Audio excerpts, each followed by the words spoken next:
If you're in a hard water area, you may find that your water flow has reduced and shows signs of spitting. This is due to a buildup of limescale. There are a few things you can do to combat limescale buildup in your cooker tank. One option is to use our free cleaning kit so you can self-service the tank. Cleaning kits can be ordered through our service team and come with full instructions so you can clean the tank yourself. We recommend you do this every 12 to 18 months in a hard water area.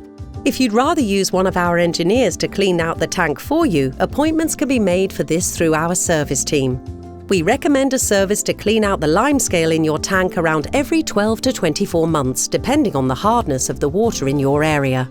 If you have a Pro 3 tank, you can also use the Scale Control Plus to filter out limescale before it reaches the tank.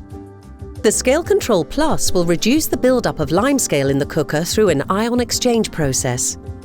Additional cartridges can be purchased via our web shop or service team, and you can easily change these yourself when needed.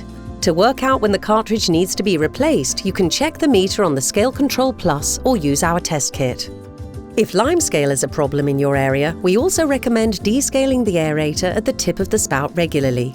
To do this, unscrew the tap nozzle, remove the aerator and soak it in a water vinegar solution. This prevents blockage and irregular spraying from the tap.